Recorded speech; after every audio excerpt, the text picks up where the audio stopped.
Let's talk about presale assignments in 2024, whether you're looking to buy one or you're looking to sell your presale unit, whether it's a wise decision to sell, and whether it's a good idea to buy a presale assignments right now, where the opportunity is and what you need to be doing and what you need to consider, everything that you need to know around presale assignments. Let's talk about it. If you don't know who I am, my name is Uzair Muhammad. I specialize in new construction across the Greater Vancouver area. This is what I do day in, day out. Pre-construction, new construction is what I specialize in. I don't do the odd presale deal, so everything I'm about to share with you is what I do on a daily basis and what I see on the ground every day, helping buyers, sellers make these decisions and what I'm seeing happening in the market right now. Let's talk about it. If you're a buyer in the market looking for a presale assignment, you're probably looking at condos.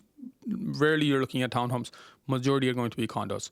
So what you need to keep in mind is not every presale assignment is going to be worthwhile, and there are a few things that you need to keep in mind. Okay. First and foremost is if you're in the market for a deal, you want to look at presale assignments. There's a lot of good deals on the market right now. Majority of these deals are off market. They're not going to be on the MLS. If it goes on the MLS, everybody sees it. It's not really that of a great deal. And even if you see something on the MLS, feel free to put a lowball offer and send in an offer that's below what they're asking. Because a lot of times developers are not letting these sellers put a listing on the MLS at a certain price point. So if let's just say you bought a unit for $500,000 and you want to sell it for $500,000, developer won't let you do it because you're setting a low comparable for that building. Sometimes developers have their own units held back, so they're not going to let you sell it for $500,000. They're going to say, you want to list it on the MLS? Minimum is $600,000 because we're going to sell our units at $600,000. So they don't want a low comparable. So don't ignore what you see on the MLS. But to be honest, the good deals are happening off market. 80 to 85% of agents don't work the assignment market. They don't know how to. A lot of them don't even know how to write up an assignment of contract. That's a reality. That's a truth. And the ones that do, they have their own kind of inner circle, private investors that they just send all these deals to, and that's where the deals happen. They rarely work, and being honest with you, including myself, we really work with first-time buyers that are looking at presale assignments because the learning curve and how to go through a presale assignment, it takes a long time for somebody to understand because there's so much uncertainty and so much unknown, and you're basically buying a stack of paper, building under construction, a floor plan, and you're giving your deposit. That's basically what you're buying. It's actually a worse condition to buy a presale assignment than to buy a presale. Because presale, you actually get to buy directly from the developer. You're getting to see the floor plan in person, even if it's not the exact. You're finally getting to feel, touch things in person. You get to see the show home, the model, everything. But as a presale and assignment buyer, you're not getting anything.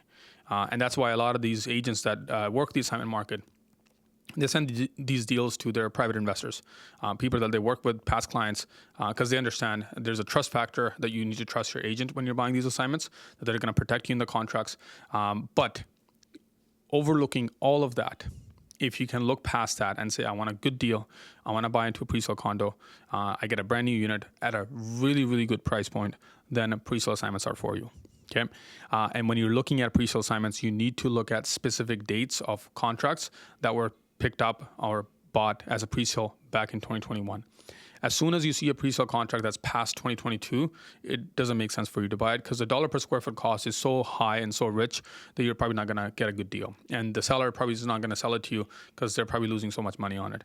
If you want a good deal, you need a presale contract that was purchased early 2021 into the summer of 2021. Let's take Surrey Central, Coquitlam, or Langley, for example. Every presale that was sold in early 2021 into summer of 2021 was sold around $900 a square foot, $850, $875 to $900, $925 a square foot. And then the market just skyrocketed. And that's when a lot of the people just raised, or developers just raised their prices. So you have the assignments that were bought in the early half of 2021 and then the rest of the 2021. So where the opportunity is and where somebody's going to be able to give you a deal is going to be the assignments that were bought early 2021.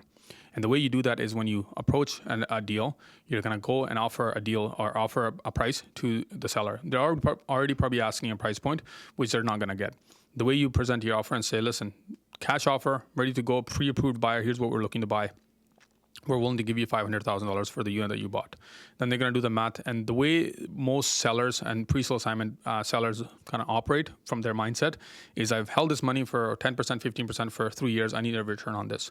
There's only two types of sellers in the assignment market. One that are looking for profits. And if they don't get a profit, they're going to close on it and rent it out for the next few years. Okay. Second one is a desperate seller.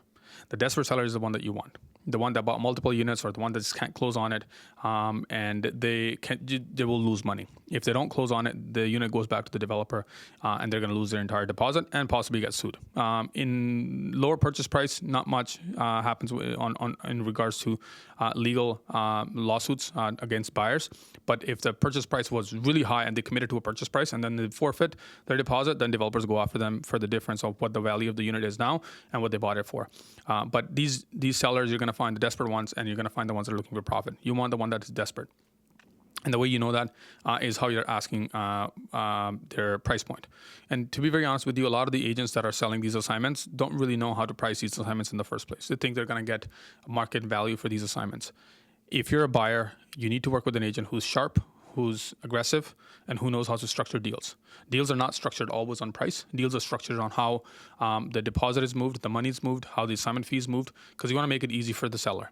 The whole point of you getting a deal is so you make it easy for the seller. And the way we structured these deals, and we've done it recently, is we paid one of the seller's assignment fees. So assignment fee is, let's just say 1% on a $500,000 purchase. Our clients, as a buyer, paid that $5,000 assignment fee to the developer to do the transfer of assignment, because that fee needs to be paid to the developer before they approve on the assignment. So if a seller, before the seller gets any money from the next buyer, because the money is going in the trust account, they have to pay that $5,000 fee to the developer to approve the assignment.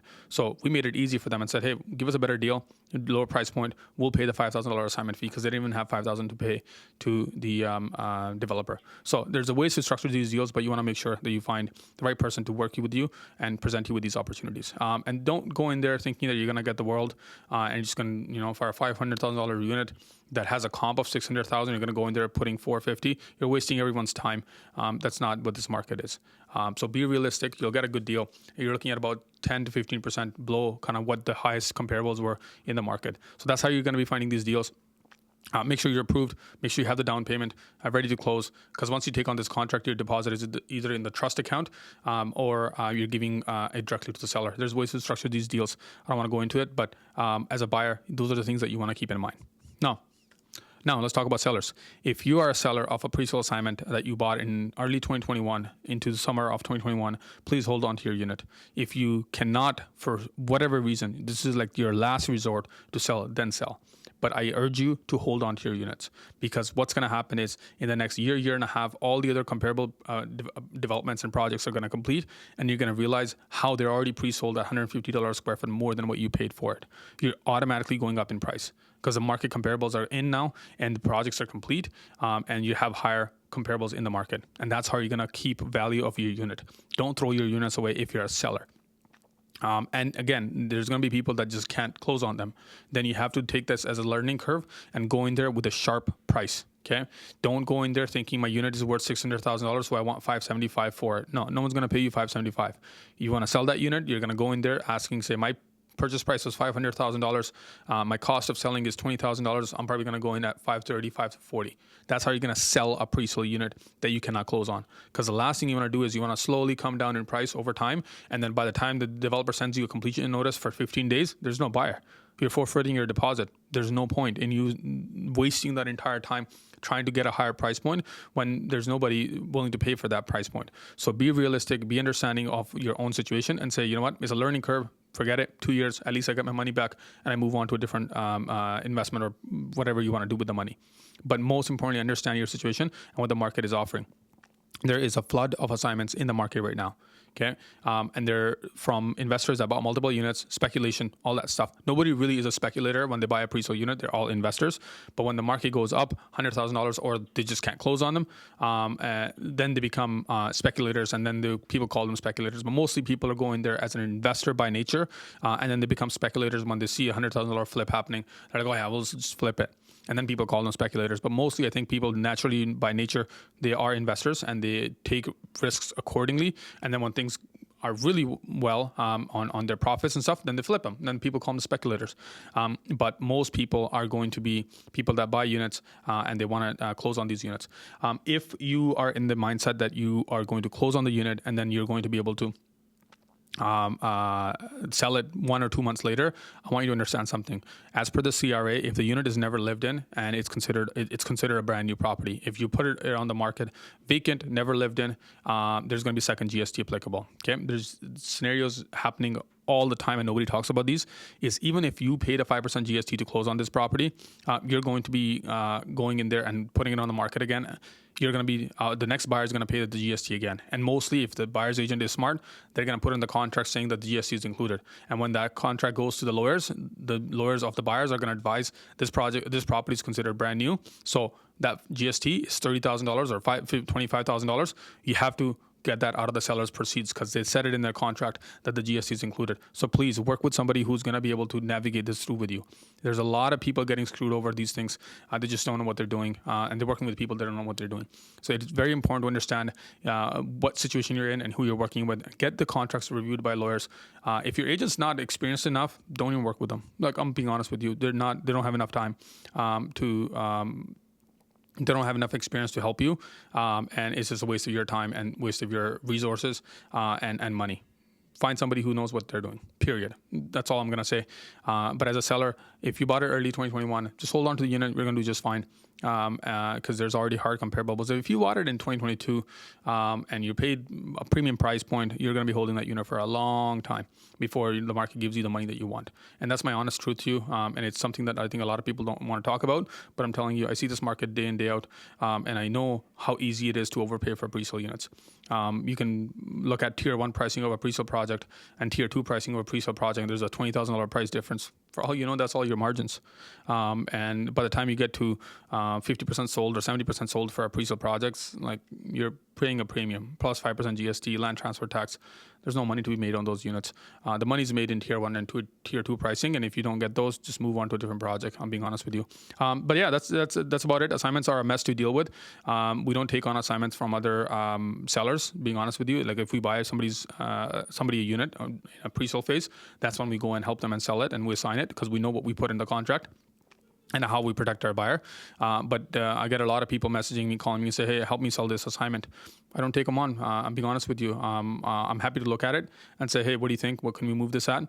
But being dead honest with you, there's a lot of shitty contracts that I've seen on the market that just doesn't make sense, and it's just going to be a mess, and I don't want to put my name on it.